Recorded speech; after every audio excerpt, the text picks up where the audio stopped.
Hoje é dia de podcast e o nosso convidado é Ricardo Lemos. Ele que faz parte aqui da equipe do ITA, que veio falar sobre comunicação e autismo.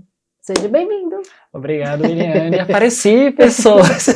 Saiu um pouquinho dos bastidores, mas é uma honra. Acredito que a gente vai ter uma conversa muito interessante que vai agregar bastante essa causa. Então, começando, quem é Ricardo Lemos? Bom, primeiro, Ricardo Lemos é uma pessoa dinâmica, comunicativa, e é uma pessoa que, é muito estranho falar da gente na terceira pessoa, né, mas é uma pessoa que eu sinto muito orgulho do homem que eu sou hoje.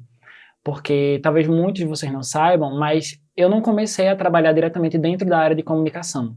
Eu passei 4 anos trabalhando como vigilante noturno, sabe? Então foram assim, era uma escala de trabalho de 12 para 36, então noite sem noite não, dormindo, trabalhando. E perceber isso fez me entender que eu não queria estar nessa realidade para sempre. E eu sempre gostei de comunicar. Na época do colégio, eu sempre tomava a frente das coisas, de estar apresentando trabalho, de estar organizando. E desde então o pessoal ficava, nossa, a sua cara era de comunicação.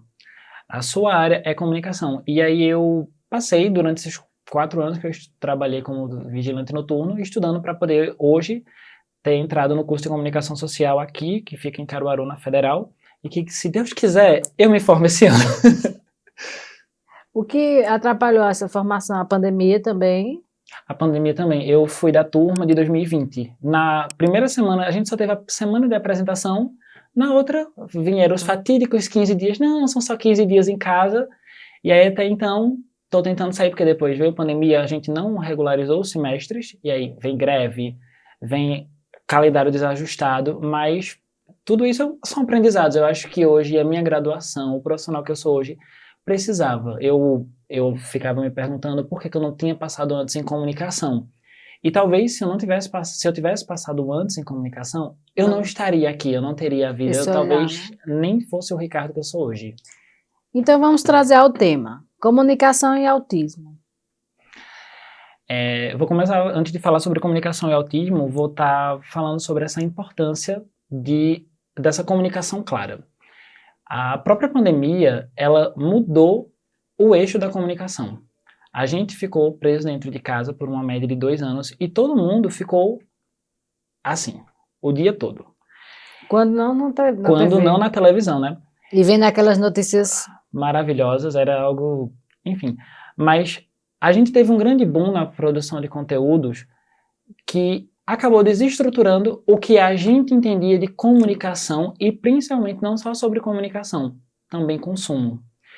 E a própria pandemia estar dentro de casa, estar consumindo muito, estar sendo acelerado demais ou estar sendo devagar demais, muda as nossas percepções, faz a gente estar, querendo ou não, desenvolvendo sintomas de muitas patologias neurológicas que possam ser assemelhadas com algumas doenças, com alguns espectros, com algumas comorbidades. E um grande exemplo dele é o autismo. O autismo em si, infelizmente, eu odeio dizer isso, mas o autismo hoje está na moda. Mas por que hoje o autismo está na moda? Porque não se tem uma responsabilidade na comunicação das pessoas para estarem falando sobre o autismo. Sabe, antes de vir para cá, eu estava pensando, se você for no Google hoje e você procurar qualquer coisa que seja vinculada ao suicídio ou à tentativa de algo, mesmo que seja para uma pesquisa, antes de qualquer resposta, o Google mostra uma caixa de sugestões. Ele mostra uma caixa de sugestão com uma mensagem padrão. Você está precisando de algo? Você precisa de ajuda? Ligue para tal número antes de qualquer resultado. Por quê? Porque nesse tema tão delicado, o Google, a comunicação, as empresas perceberam que precisa-se ter um olhar responsável. E o autismo não é diferente. O autismo hoje está na moda. Ok, vamos falar sobre o autismo. Será que está? Será que está? Será que ele, como você traz em outros podcasts, ele sempre existiu, ele só não estava em evidência? Então, é muito perigoso o quanto a comunicação não tem deixado de uma forma mais peneirada, de uma forma mais clara, de que não é porque... E verídica. E principalmente verídica. Não é porque eu tenho um sintoma de algo que possa se assemelhar ao autismo, que necessariamente eu tenho autismo. Isso é muito perigoso. Isso é muito perigoso para nós que trabalhamos pela classe, para nós que trabalhamos pela inclusão, pelo respeito, pela compaixão que você tanto fala. Um exemplo, um dos sintomas que falam, que a gente consegue observar desde a criança, é que se a criança andar na ponta dos pés. E eu achei isso muito interessante E porque... o olhar no mamar. E o olhar no também. mamar, né? E eu achei interessante porque eu fui uma criança que andava na ponta dos pés. Mas por quê? Porque eu gostava de andar pulando, de saltitando.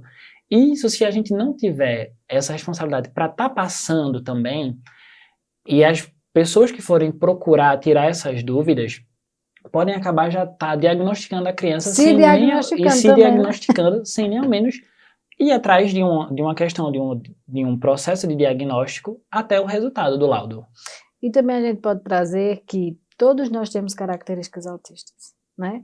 Agora, o que é que vai diferenciar ser ou não ser? O que ele nos pode trazer de prejuízo. Então, se eu tenho características que estão me trazendo prejuízo no meu desenvolvimento, então eu tenho que ter esse olhar, né? Esse olhar de busca e buscar as pessoas corretas, os profissionais corretos. Exatamente. E, tipo, hoje, o grande tipo de produção de conteúdo, é muito difícil a gente estar indo atrás de fontes que realmente sejam verídicas, de fontes que realmente sejam confiáveis, sabe? E ter, por exemplo, nós, no podcast do ITA que a gente assume uma responsabilidade muito grande. Acho que as pessoas não têm essa noção de que sentar aqui e estar trazendo uma pessoa, a gente não está somente se responsabilizando pelo vídeo, a gente tem uma cadeia, um efeito borboleta. Se a gente não souber como filtrar, se a gente não souber trazer uma informação verídica e que agregue, a gente pode, da mesma forma, abençoar uma família e amaldiçoar ela, se a gente não tiver esse manejo.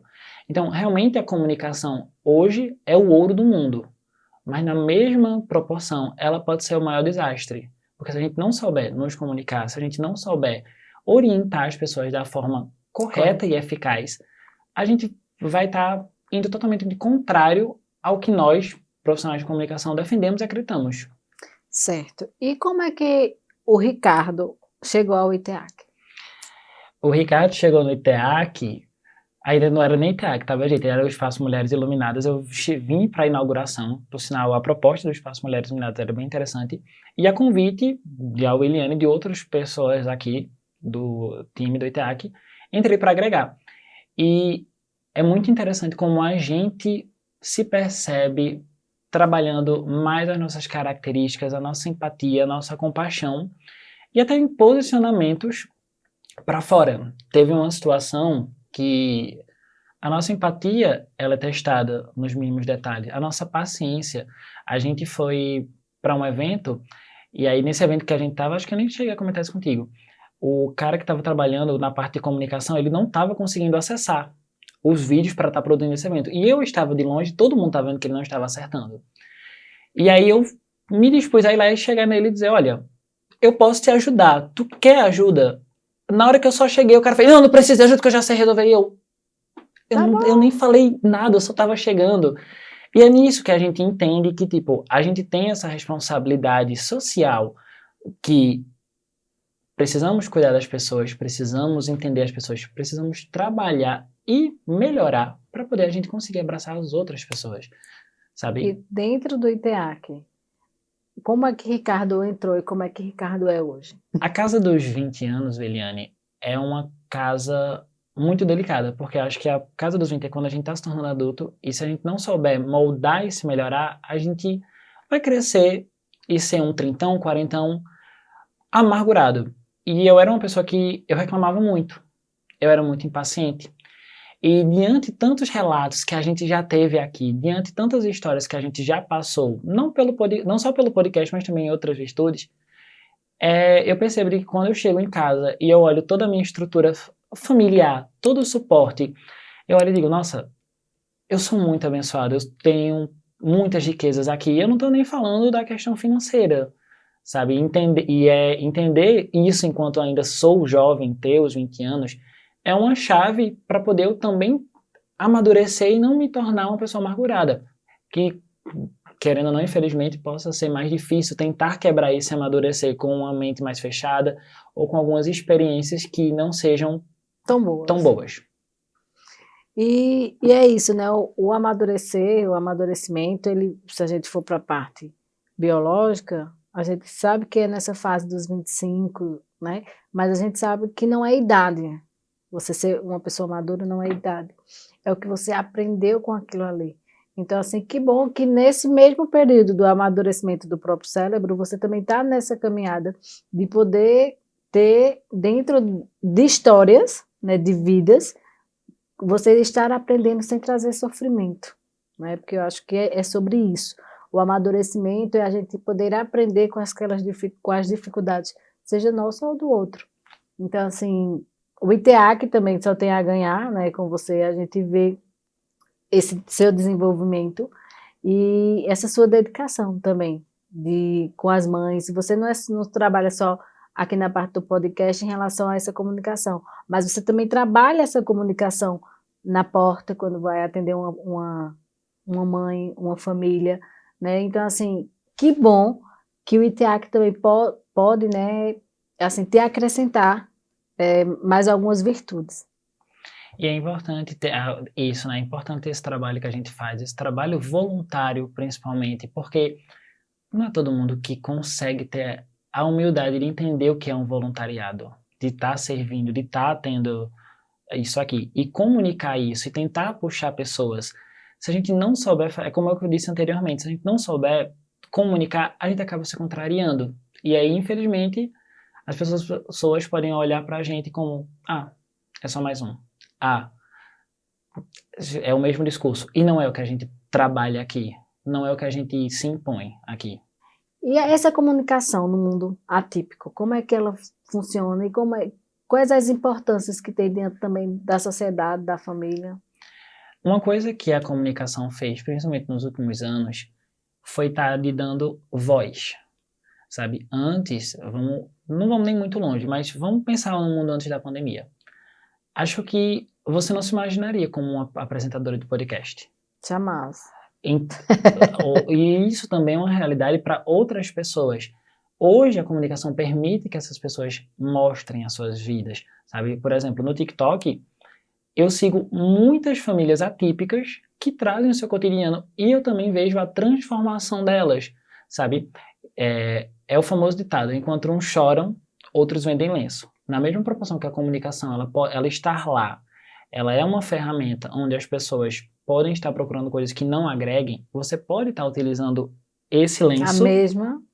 para poder tá crescendo. Eu sigo uma menina, eu vou botar na descrição aqui os arrobas porque eu não vou lembrar o nome de cada, mas eu sigo uma menina que o nome dela é Raquel, ela é autista, ela está fazendo medicina e ela mostra o seu cotidiano no TikTok. E não só mostrando o seu cotidiano no TikTok, ela já conseguiu fazer fechamento de parcerias para a família dela. Eles conseguiram comprar uma casa para ela. E tipo, nossa, a menina não fez nada, ela só mostrou a sua vida atípica. Tem outra mãe muito interessante que vocês podem procurar assim, Mãe do Pedro Columbia Pictures, que nos filmes da Columbia Pictures tem aquela estátua da liberdade, assim, né? E o Pedro, o hiperfoco dele é esse, ele bota a entrada do filme, ele coloca a roupa e fica assim, e fica repetindo. É o hiperfoco? É. É uma questão de padrão de repetição dele? É. Mas hoje a proporção deles, de seguidores e até de marcas que procuram para eles fazerem é absurda. E isso é uma mudança na realidade de vida dessas mães que eu acho que elas não esperavam que elas iam fazer isso. E também a gente usa na internet para conhecer outros cases, sabe? Tem um cara que eu sigo, acho que não, é um cara não, ele tem a minha idade, que ele mora em São Paulo, ele é autista, ele mora sozinho.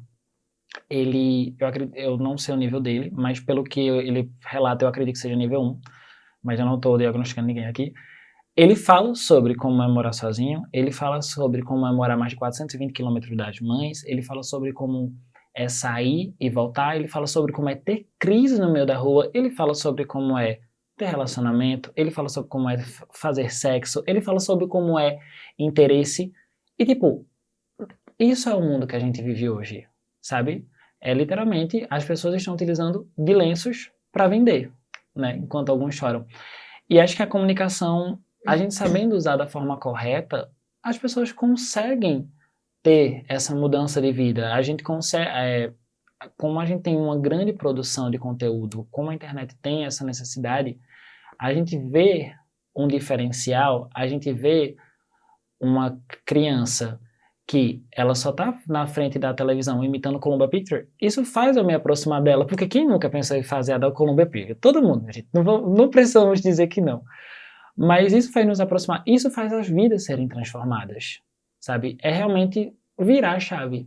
E também a gente vê, assim, de 2020 para cá, essa necessidade dessa comunicação. A gente vê que mudou muito, né? Teve um acréscimo, acho, aí, de mudança muito radical em relação a essa comunicação. Porque quando você diz, você nunca imaginou que... Não, porque eu não via que seria necessário levar a informação dessa maneira. E hoje a gente sabe que é importantíssimo levar essa informação dessa maneira. E principalmente de forma verídica. Isso, né? Principalmente de forma verídica, né? A gente, infelizmente, tem muitas desinformações, sabe? Tem muita desinformação sobre quem pode ser ou quem não é autista, qual é o sintoma e qual não é o sintoma autista. Gente, a única pessoa que pode realmente dar esse laudo é um profissional. Não é o Google do que a gente procura e vai olhar lá. Não é... eu acho interessante situar isso porque uma vez entraram no contato da recepção e aí a mensagem foi exatamente assim. Eu tenho uma neta e eu acho que ela é autista porque eu vi um sintoma, ou foi 2, na internet.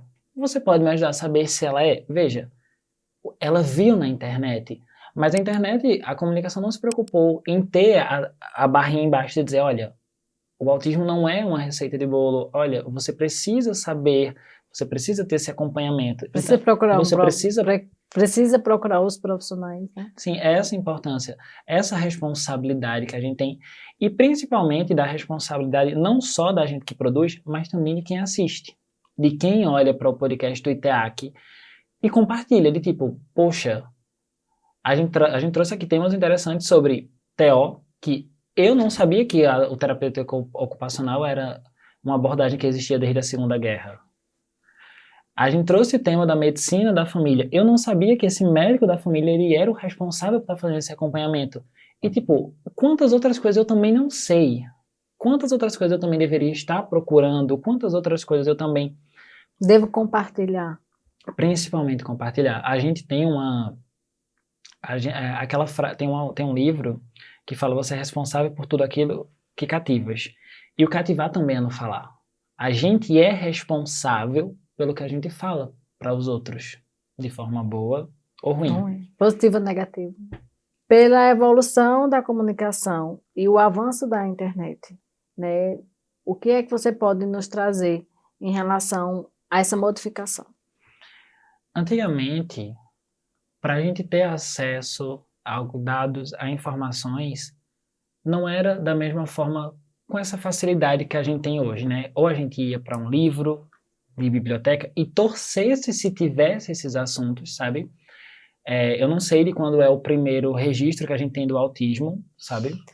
Segundo estudos, né, que eu fiz dentro da psicanálise, desde 1880 já se tinha relatos, só que eram diagnosticados como esquizofrênicos, né? Então veja há quanto tempo. Há mais de 100 anos, né? Então, sim, e por que esses dados não é divulgado quando a gente procura o que é o autismo, sabe? E aí, essa diferença era ou a gente ia para os livros, torcendo que se tivesse esses registros, e também se a gente tivesse aqui pelo nosso território, senão a gente teria que esperar um dia, ou a gente esperava que algo virasse uma pauta muito grande, muito importante para poder sair na época nos rádios, para poder sair na época nas televisões, e toda essa mudança, toda essa evolução, ela foi feita para realmente entender o comportamento do que a gente está vivendo hoje. Poxa, o rádio, a gente ainda consome rádio. Isso aqui é uma extensão do rádio. O rádio ele começava com pautas que eram mais importantes, foi evoluindo. Em 2006 se criou-se o podcast, que era só os áudios, e hoje nós temos os podcasts, que é uma adaptação do que era a mídia falada para hoje o que é a mídia assistida. Por quê? Porque hoje a informação ela está mais democrática. Hoje a informação, de um ponto, felizmente, infelizmente, ela está com mais facilidade para a gente acessar. É isso que a gente debateu no começo do episódio. A importância dos órgãos que estão trazendo com seriedade. Não só isso, a gente está falando sobre um diagnóstico, sobre uma questão de abordagem que muda a vida das pessoas. são informações, né, que faz com que o indivíduo lá do outro lado, o ser humano ali, ele possa ter uma mudança da sua vida, da sua família, da sua rotina, né, com uma informação a qual eles demoravam muito tempo para ter. Né? Então, veja o quanto que avançou, o quanto que é importante. Mas, infelizmente, né, a gente também, às vezes, não sabe usá-la. Né? Não é só também a pessoa que está ali colocando e criando conteúdo, mas também a pessoa que está ali consumindo aquele conteúdo. Exatamente. Da mesma forma que a gente pode passar o tempo assistindo no TikTok, e eu não estou dizendo, gente, Que não é. que não é para si. Eu assisto muito TikTok, vocês não queiram ver o tempo que eu assisto. Mas a gente também tem que saber o que a gente consome. Entender? Se não adianta. Poxa, como é que eu... O que faz sentido, né? O que faz sentido. Mas como é que eu, Ricardo, que trabalho com autismo, não procuro saber outras realidades do autismo? Como é que você, Williane, que trabalha com mães, você também não procura quando está consumindo isso? A não ser que isso não seja a intenção das pessoas e tá tudo bem também, mas a intenção realmente é isso. Vamos consumir com consciência, vamos entender que hoje ter isto aqui, ter todo o acesso à internet é uma dádiva muito grande que eu acho que há 10 anos, 15 anos atrás a gente não imaginava isso. Eu tenho memórias muito vívidas de quando eu tinha só um computador em casa, sabe? Eu vim ter o meu primeiro celular com 15 anos. Eu estudava em colégios que o pessoal com 11, 12 anos, o pessoal já tinha celular à vontade e as informações chegavam para eles. Eu precisava chegar em casa para poder entender e às vezes eu não tinha nem as mesmas informações que eles tinham. E hoje ter o celular é entender que a gente pode estar melhorando 1% a mais, a gente pode estar consumindo aquilo que nos agrega, sabe? Não faz sentido eu querer ser uma pessoa melhor e eu não estar procurando coisas que não me agreguem tanto, sabe? Tudo bem, às vezes a gente se divertir, de assistir algumas horas a mais de TikTok assistindo besteira. Nossa, eu adoro ver, não sei você, mas eu adoro ver vídeos de uma comprensa quebrando vários objetos. Rafinha. E tipo, mas... E eu acho o máximo, né? Isso eu acho o máximo, mas isso não pode ser o meu alvo de consumo sempre. Eu preciso ter consciência, eu preciso estudar mais. Se eu quero continuar onde eu estou, se eu quero melhorar profissionalmente, eu preciso estudar mais ferramentas que eu posso melhorar a parte de comunicação. E como eu estou dentro do Instituto, ferramentas que a gente pode estar trazendo para estar democratizando o que é o autismo, democratizando o que é essa consciência, essa autorresponsabilidade que a gente precisa passar para as famílias. Levando também de uma forma sutil e popular, né, entre uma linguagem que todos possam entender. Né? Não adianta também eu chegar aqui e falar em uma linguagem que as mães não possam vir a entender. Né? Eu não posso falar só de profissional para profissional. A gente traz aqui, a gente traz um conteúdo que o público são elas, são as famílias atípicas. Então essa é a importância da maior transparência possível dentro dessa comunicação. Eu acho que é muito importante isso. E nem só isso, entender que o que a gente está aprendendo hoje não é verdade verídica, que a gente pode mudar amanhã. A gente está praticamente andando na bicicleta e a qualquer momento a gente pode precisar trocar o pneu da bicicleta com ela em movimento, sabe? Isso é muito importante. O que a gente faz aqui, a gente tem se atualizado, a gente tem mudado.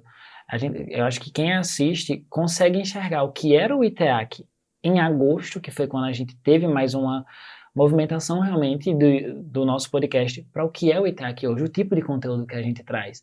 Sabe, a gente traz um certo tipo, não é querendo puxar minha sardinha não, gente, mas licença. Mas a gente traz um tipo de conteúdo que eu acho que cursos pagos que as pessoas, às vezes, profissionais possam se investir, não entregam o que a gente traz. Porque a gente não está apenas entregando conteúdo, a gente está entregando a humanização. E a realidade, né? A vida real. Então, assim, eu tenho que chamar essas mães, elas que passam, eu tenho que chamar essas famílias, eu tenho que chamar, sim, os profissionais. Né? Então, assim, o podcast do ITEAC é para todos. Né? Não tem o mais importante e o menos importante, tem a comunicação. E cada uma vai fazer sua comunicação como sabe fazer. Exatamente. E cada um também pode participar, para ninguém ficar com ciúmes que vem A e que não vem B. Gente, na hora certa, todo mundo vai participar. Eu tenho uma lista tão grande de gente para chamar, então tenho paciência de quem chama, que sou eu, sabe?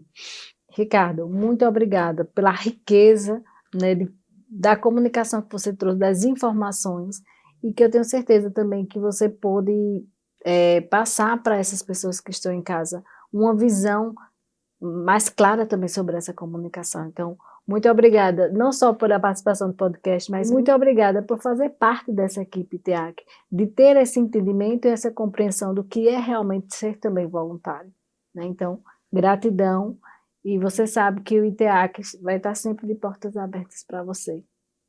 Mas antes de encerrarmos esse episódio, eu queria que você deixasse, né, uma mensagem com essa sua comunicação para esse pessoal que está em casa. Eu vou até virar a perna aqui, né? Mas vamos lá, pessoal. Isso que a gente está fazendo não é para nós. Isso que a gente está fazendo é para vocês. Você mesmo que está aí do outro lado da tela, que está assistindo pela TV, que está assistindo no dia do lançamento, que está assistindo de manhã, de tarde ou de madrugada. O que a gente realmente quer aqui é transformar a vida de vocês. O que a gente realmente quer aqui é mudar. O que a gente realmente quer é quebrar esse estigma que o autismo não merece respeito, que o autismo não merece políticas públicas, que vocês não devem ser cuidados. Então, assim, de uma forma muito exagerada e caricata, compartilhe o que a gente trabalha. Comenta aqui embaixo, tipo, manda pro seu vizinho, manda pra sua mãe, pra sua tia, manda pra até aquela pessoa que você nem fala, mas diga, assiste isso aí pra gente conseguir, porque o que a gente faz aqui, a gente quer transformar o mundo, não é por nós, é pra você. E ainda vou acrescentar, viu? Manda para aquela pessoa que tem um preconceito sobre o que é o conhecimento do autismo. Manda para ela que ela possa ter conhecimento, para que ela possa quebrar, né, dentro dela, dentro dessa cultura que ela tem, porque o preconceito é falta de conhecimento. Leve esse conhecimento, vocês têm essa força na mão de vocês.